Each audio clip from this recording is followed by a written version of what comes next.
जय सिया राम। सब सुख लहे तुम्हारी सरना, तुम रक्षक काहू को डरना।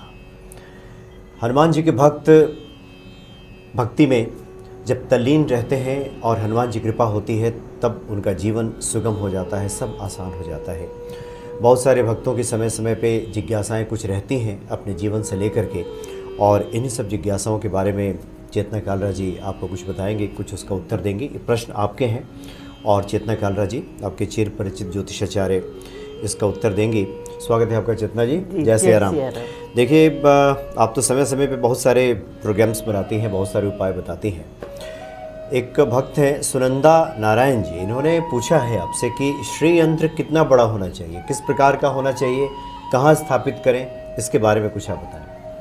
श्री यंत्र ईशान कोण में स्थापित कर सकते हैं। ईशान कोण कहते हैं पूरब और उत्तर के कोण को। उत्तर के कोण को, या आप नॉर्थ में भी कर सकते हैं। अच्छा।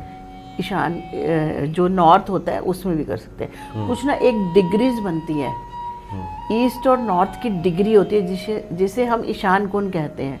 तो वो ट्रायंगल एक बनता है, वहाँ आप स्थापित कर सकते हैं। और श्री यंत्र कितना बड़ा, घर में तो छोटा ही होना चाहिए श्री यंत्र।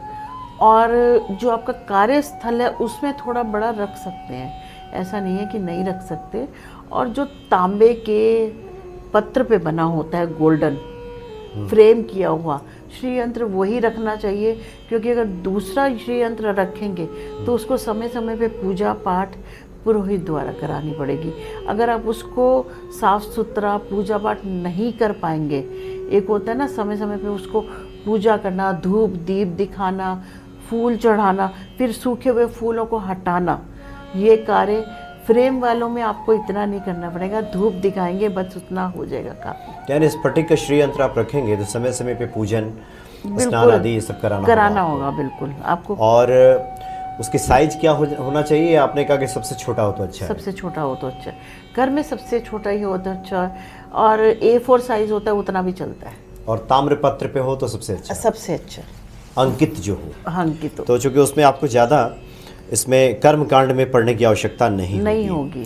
क्योंकि गृहस्थ में ना थोड़ा मुश्किल हो जाता है ये सब कर्म कांड वगैरह। तो समय समय पर कई बार होता है, कई सिटीज़ में पुजारी भी नहीं है, बहुत दूर होते हैं, आना संभव नहीं होता घर पे, तो वहाँ आपको मुश्किल होगी। अच्छा, एक चांदनी साहू जी हैं, उन्होंने ये प्रश्न पूछा है, और ये वो प्रश्न है इसलिए हमने लिया है क्योंकि लगभग लोगों के हृदय में जिज्ञासा रहती है।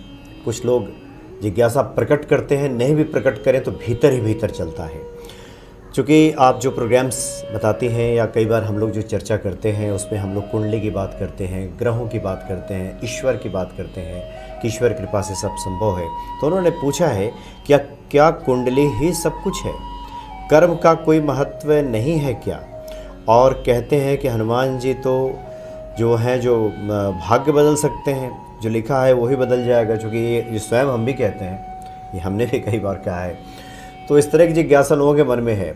और कई बार होता है कि व्यक्ति कर्म और भाग्य में फंस जाता है। कर्म करते करते थक जाता है तो भाग्य की बात करता है, या कुछ नहीं करना होता है तभी भाग्य करता है। भाग्य की थोड़ा स्पष्ट कीजिए, आप क्या कह रही हैं इसमें? मैं तो वहाँ काम शुरू करती हूँ जहाँ कुंडली बंद हो जाती है। अच्छा। कुंडली सब कुछ नहीं है, ये बात मैं हमेशा बोलती हूँ। कुंडली है, अब बच्चों की शादी करनी है तो कुंडली मिलाने का हमारा बहुत प्राचीन काल से चला आ रहा है कि हम लोग कुंडली मिलाते हैं, उस पर काम करते हैं। लेकिन कुंडली सब कुछ, अब जिनकी कुंडली नहीं है वो भी तो जी रहे हैं और बहुत अच्छा काम कर रहे हैं, बहुत अच्छा कमा रहे हैं, बहुत अच्छा नाम भी है उनका। ऐसा नहीं है कि उनका नाम नहीं है। तो भगवान, कुंडली बनाने वाले भी भगवान ही है। भगवान ने ही तय किया था कि आपको किस दिन भेजना है दुनिया में, कौन से ग्रह दे के भेजना है आपको, तो सब भगवान ने। ऐसा नहीं है, आपके कर्म सबसे ज़्यादा महत्वपूर्ण है इसमें कार्य। जी हाँ, बिल्कुल सही कहा आपने। देखिए, कर्म ही हमेशा महत्वपूर्ण होता है जी। तो फिर कुंडली क्यों? कुंडली भी आपके कर्म से ही जुड़ा है। ये वो कर्म है जो आपने पहले किया है। आपको लगता है कि वो अलग से कुछ आ गया, ऐसा कुछ नहीं है। जिसको हम प्रारब्ध कहते हैं, भाग्य कहते हैं, कुंडली कहते हैं, ये आपके संचित कर्म हैं, जो आपका बैलेंस जो बचा है।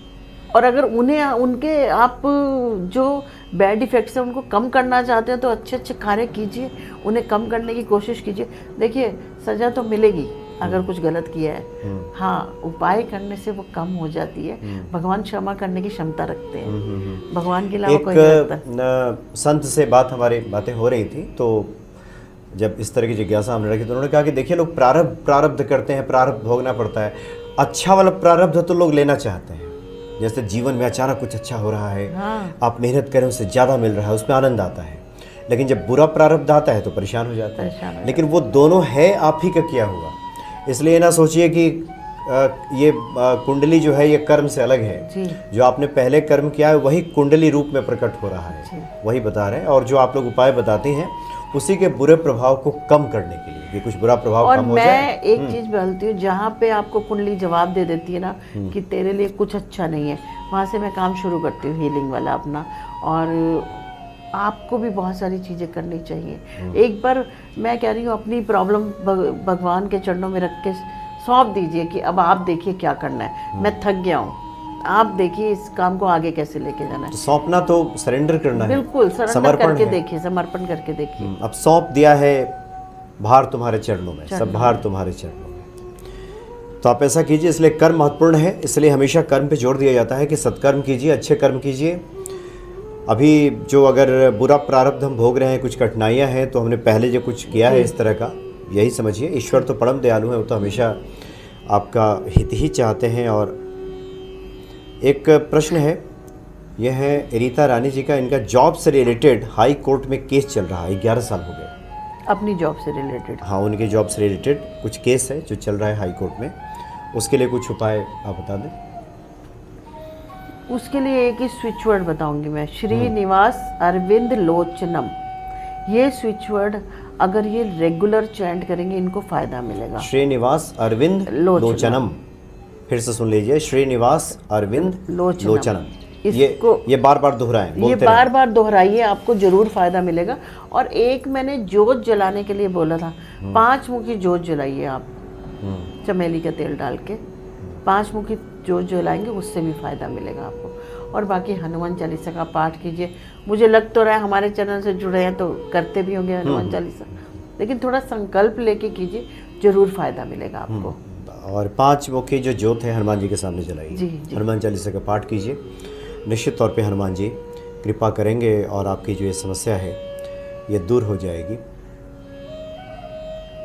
तो इस तरह के बहुत सारे जो प्रश्न हैं समय समय पे आते रहते हैं, कुछ के तो जवाब आप फ़ोन के माध्यम से भी देती होंगी, कमेंट्स के माध्यम से भी दे दिया जाता है, लेकिन कुछ सवाल ऐसे हैं जिसका उत्तर 1-2 लाइन में होता नहीं है। तो हुआ कि क्यों ना आपसे बातचीत करके ही इसको दिया जाए। तो एक और आम जो प्रश्न है जो हमेशा देखने सुनने को मिलता है भक्तों की तरफ से, हमेशा कई बार बातें होती हैं कि कोई भी साधना 41 दिन में फलीभूत हो जाती हैं, 21 दिन में फलीभूत हो जाती हैं, कुछ लोगों का तुरंत काम बन जाता है। बहुत सारे भक्त हैं जो ऐसे कमेंट्स करते हैं, उनका तो कहना है कि हनुमान जी की भक्ति में हम जब से लगे हैं, अभी तो 11 दिन का संकल्प लिया था, 7 दिन ही हुआ कि हनुमान जी ने एक तरह से कृपा कर दी और वो सारा काम पूरा हो गया। बहुत लोग हैं कि उनको परेशानी हो जाती है, दिक्कत हो जाती है, थोड़ा समय लग जाता है। ऐसे लोगों को क्या, आपकी जैसी भावना होगी आपको वैसा फल मिलेगा। मुझे ये पता है, क्योंकि ना काउंटिंग में लगेंगे कि इतने कर लिए, उतने कर लिए, इतने दिन, उतने दिन। जो सरेंडर, जो हमने अभी पहले बात की, जो सरेंडर करके पाठ करेंगे ना उनको जरूर फायदा मिलता है। आपने वो सुना, जाकी रही भावना जैसी प्रभु मूरत देखी दिन तैसी। बिल्कुल। तो इसीलिए अगर जिनका 7 दिन में काम बन रहा है ना, वो बिल्कुल सरेंडर कर देते हैं कि आपको सौंप दिया, बस आपको सिर्फ नाम लेने में, जप करने में ध्यान देना है। लोग क्या करते हैं, जप करते करते, अरे गाड़ी आ रही है, गाड़ी आ रही है, गाड़ी मेरी गाड़ी लेने के लिए जप कर रही हूँ ना मैं, तो मैं लाल रंग की लूँगी कि काले रंग की। ये हनुमान जी बेचारे सोचते हैं तू गाड़ी का जप कर रहा है कि मेरा जप कर रहा है। आपको जो चाहिए, जिस भगवान से मांग रहे हैं उनका जप कीजिए ना। भगवान को तो पता है आप क्यों कर रहे हो, तो इसलिए उसको सोचो नहीं, सिर्फ जाप में ध्यान लगाएंगे, पाठ में ध्यान लगाएंगे तो काम अवश्य बनेगा। जी हाँ, और इसके बारे में कई बार चर्चा हो चुकी है, हमने भी कहा है कि समर्पण सबसे बड़ा है। समर्पण का मतलब ही है कि जहाँ व्यक्ति चतुराई, समझदारी, होशियारी ये छोड़ देता है और पूर्ण रूप से वो कहता है जिसके प्रति समर्पित है कि अब जो करना है आपको ही करना है। और ये सिर्फ मुख से नहीं, ये हृदय भी हृदय स्वीकार, से, बिल्कुल। हृदय भी स्वीकार करें। देखिए टाइम लगता है थोड़ा सा आपको उस पे आने पे, उस पैटर्न को फॉलो करने में। अब पहले दिन ध्यान नहीं लगता, दूसरे दिन, तीसरे दिन, जब प्रॉपर ध्यान लगने लग जाए ना, तब आप समझिए तब से आपकी साधना शुरू हुई है। आप पहले करते करते गैस बंद कर दे, स्विच बंद कर दे, देख नीचे कौन आया है या कुछ, वो नहीं है कुछ। तो इसीलिए ना क्या होता है, अब कई लोगों के फ़ोन आते हैं कि हम जाप करते हैं, ध्यान नहीं लगता, कुछ बातें सुनाई देती है। तो उसको आप प्रैक्टिस कीजिए, प्रैक्टिस से ही होगा ये सब ध्यान लगना, ऐसे ही नहीं लग जाता किसी का भी। बहुत साल लग जाते हैं लोगों को, कई दिन लग जाते हैं। तो आप ध्यान लगाने की प्रक्रिया को थोड़ा ऊपर लेके जाइए। जी हाँ, बिल्कुल। अगर किसी ने 40 साल की अवस्था में ध्यान लगाना शुरू किया है, पूजा करना शुरू किया है, और 40 सालों तक जिन बातों में ध्यान है रहा है पहले से, हाँ। ध्यान तो वहीं खींचेगा।